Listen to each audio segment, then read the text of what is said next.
João capítulo 8, abra sua Bíblia lá. Esse é um episódio que fala de uma mulher em adultério. Obviamente ela não adulterou sozinha, mas isso era a malícia do coração de quem tentou levar essa mulher para perto de Jesus. E diz o texto no capítulo 8 de João, verso 2, que era de madrugada, quando Jesus foi ao templo para ensinar, para orar. Os escribas e fariseus levam uma mulher surpreendida em adultério, de madrugada. Aonde que eles acharam aquela mulher? Ninguém adultera na rua. Muito provavelmente dizem os estudiosos que eram eles mesmos que estavam adulterando com ela. Mas eles queriam, capciosos que eram, pegar Jesus Cristo em alguma contradição. E eles diziam, olha, a lei de Moisés diz que alguém for pego em adultério deve ser apedrejado, diz o verso 5. Você diz o quê? Jesus Cristo, sabendo disso, ficou calado e eles insistiram. E a célere resposta de Jesus Cristo: quem não tem pecado que atire a primeira pedra. É muito interessante porque o meu assunto hoje não é da mulher adúltera, mas é exatamente o que levou aqueles homens a recuarem, diz o verso 9. Ouvindo eles esta resposta e acusados pela própria consciência. É muito interessante quando nós vamos observar o assunto da consciência diante de Deus. O assunto dessa instância existente na vida de todos nós. Salmo 19 vai dizer que nós sofremos um impacto no nosso coração pelas obras da natureza, na nossa consciência. Os céus proclamam a glória de Deus, o firmamento anuncia as obras das suas mãos. Um dia discursa outro dia, uma noite revela conhecimento a outra noite. Sem linguagem, sem palavras, e deles não se ouve nenhum som, mas no entanto por toda a terra se faz ouvir a sua voz. E a natureza, ela imprime fortemente na nossa consciência a respeito de quem Deus é. Não só isso, mas Romanos capítulo 2 vai dizer que a lei de Deus foi gravada no coração, testemunhando-lhes não só o coração, mas também a consciência. Então nós não somos e não nascemos sem nada. Nós temos algo dentro de nós e a Escritura vai chegar a dizer que Deus plantou a eternidade no coração do homem sem que ele sozinho consiga encontrá-lo. Nós precisamos de alguém.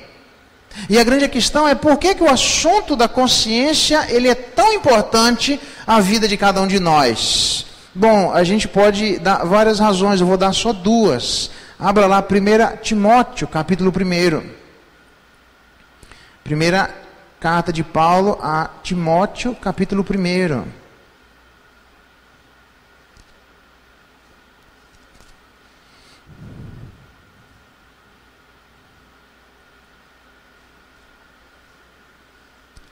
Quando ele diz, 1 Timóteo capítulo 1, verso 18, ele diz assim: este é o dever de que te encarrego, ó filho Timóteo, segundo as profecias de que antecipadamente foste objeto. Combate firmado nelas o bom combate, mantendo fé e boa consciência, porque alguns, tendo rejeitado a boa consciência, vieram naufragar na fé.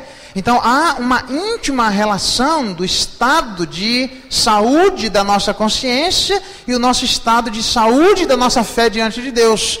Não dá para nós cuidarmos da nossa fé diante de Deus sem necessariamente também não prestarmos atenção à nossa consciência diante de Deus. À medida que nós rejeitamos uma, a outra certamente será afetada.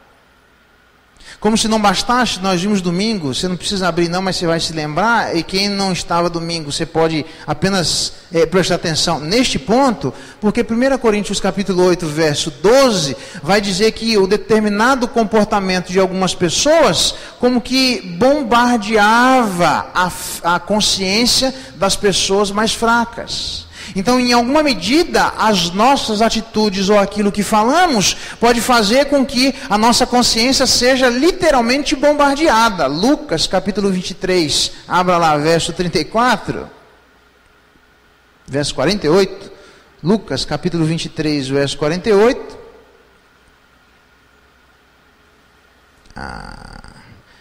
Ele diz assim: e todas as multidões reunidas para este espetáculo, vendo o que havia acontecido, retiraram-se a lamentar, batendo batendo nos peitos, essa atitude de esmurrar, essa palavra de bater, é literalmente a mesma palavra que é usada em 1 Coríntios capítulo 8, verso 12, no que diz respeito ao que as nossas atitudes e a nossa fala pode fazer em relação à nossa consciência. Significa que nós temos acesso à nossa consciência através do que falamos e do que fazemos. Mais do que isso. Eu sei que talvez você tenha dificuldade, mas apenas ouça isso, para você ver exatamente a mesma palavra que é usada no bombardear, ou na atitude de esmurrar os próprios peitos. Ele vai dizer o que aconteceu com a vida de Paulo, quando ele diz assim: então este, levando logo os soldados e centuriões, correu para o meio do povo, e ao verem chegar o comandante e os soldados, cessaram de espancar a Paulo. Essa palavra espancar é exatamente a mesma palavra, conjugada exatamente do mesmo jeito que aquelas pessoas que batiam no peito, conjugada exatamente do mesmo jeito que 1 Coríntios capítulo 8, verso 12, quando as nossas atitudes são como que um golpe na consciência da vida das pessoas, são como que murros que nós damos na consciência das pessoas, ou como os verdadeiros espancamentos que nós fazemos em relação à vida das pessoas. Aí eu fico a me perguntar, será que nós já não praticamos o espancamento da vida dos outros? Você vai dizer, não, eu nunca esmurrei alguém. Será que não? Será que através das nossas atitudes e através da fala, como ele diz, nós não fazemos isso em relação à vida das pessoas? Então há um quê de importância, onde eu e você precisamos necessariamente nos preocuparmos com a saúde da nossa própria consciência. Por quê? Porque se nós rejeitarmos, nós podemos naufragar na fé. É muito importante que eu e você, no momento de oração como esse, nos utilizemos pedindo a Deus que dê graça sobre a nossa própria vida, pedindo a Deus que dê graça sobre o nosso próprio coração, para que Ele mantenha protegida a nossa própria consciência, porque caso venhamos a naufragar na fé, nós serviremos de pedra de tropeço aos nossos irmãos, e as nossas atitudes e as nossas falas, em vez de servir para aproximar cada vez mais de Deus a vida dessas pessoas, servirá para afastar cada vez mais de Deus a vida dessas pessoas, à medida que a nossa atitude e a nossa fala serve como uma verdadeira atitude de espancamento à consciência alheia. É muito interessante que as nossas atitudes e falas não têm reflexos, obviamente, só em nós. Tem reflexos também nas pessoas que andam ao redor de nós. Não é à toa que o evangelista Mateus diz que veriam as nossas obras e glorificariam a Deus que está nos céus. Um último texto, o que é que eu espero que nós façamos? Atos capítulo 24, verso 16. Pode abrir lá. Para nós então irmos orar. Atos capítulo 24, verso 16.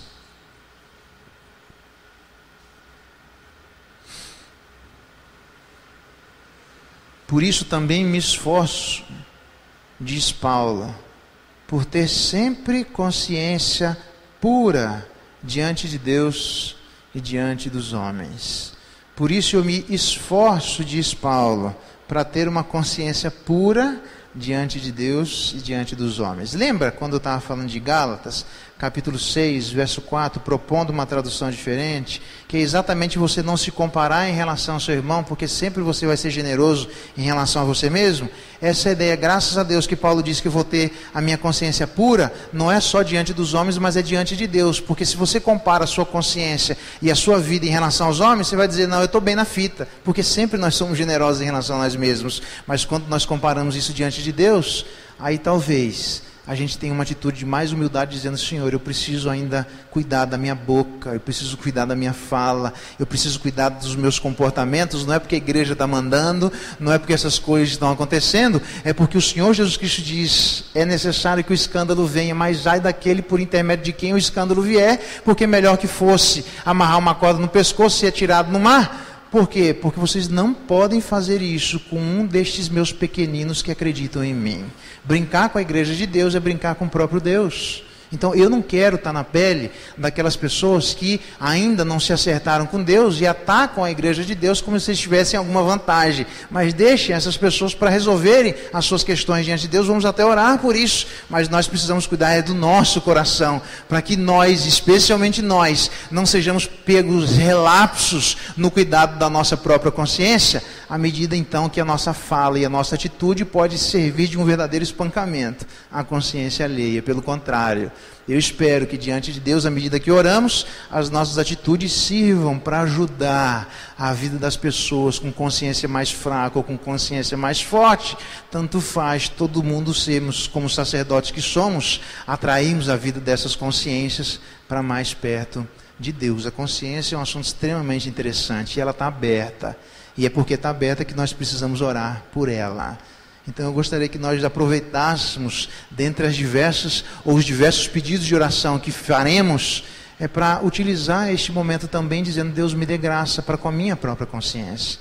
É aquela onde Paulo dizia em outro lugar que o Espírito de Deus testemunha na sua consciência. É Deus falando na nossa consciência. Geraldo, vai por aqui, Geraldo, não faz esse caminho. Sabe aquele negócio que você faz alguma bobeira, comete um erro, e lá no fundo você não quer admitir, mas vem um negócio lá no fundo dizendo: eu sei que eu não devia ter feito, e a gente tenta adiar, e a gente vai procrastinando, e a gente vai relevando, mas Deus vai dizendo: Geraldo, não é por aí, Geraldo, presta atenção, Geraldo. É Deus falando diretamente à nossa consciência. Vamos orar pela nossa consciência e pela consciência de nossos irmãos, para que nós não vacilemos e adoeçamos na nossa consciência. Porque se assim acontecer, automaticamente a nossa fé também naufragará. Mas se nós prestarmos atenção na nossa consciência, nós também prestaremos atenção no estado de salubridade da nossa fé. Vamos orar pedindo a graça do Senhor para que a gente não espanque a consciência alheia, ainda que a gente não encoste a mão na vida das pessoas, mas o jeito de falar e o jeito de fazer, certamente a gente tem acesso à vida dos outros. Por isso, ideias nunca foram somente ideias. Por isso que atitudes nunca foram somente atitudes. E é por isso que nós não somos dono do nosso corpo nem da nossa boca. E nós precisamos, como Davi, dizer: põe freio na minha boca. E me ajuda a falar aquilo que edifica, aquilo que abençoa, para proteger a minha consciência e a consciência de meus irmãos. Vamos orar? Deus, muito obrigado pela Tua palavra. Obrigado porque o Senhor é sábio em descortinar estas coisas à vida de cada um de nós. Obrigado porque isso nos dá uma luz de algo que é tão importante ocupar a nossa atenção, especialmente nas nossas orações. Nos ajuda a colocarmos a nossa própria consciência diante do Senhor.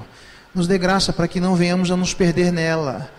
Nos dê graça para que, desta forma, não venhamos a naufragar na fé, mas olha para a vida de cada um de nós, ó Espírito Santo de Deus, e assim como o Senhor falava com Paulo, e falou com a vida daqueles homens que queriam capciosamente pegar a vida de Jesus Cristo, na verdade, Jesus Cristo, na constituição, na essência da vida deles, pegou-os na sua própria consciência. Nos ajuda nisso, Deus.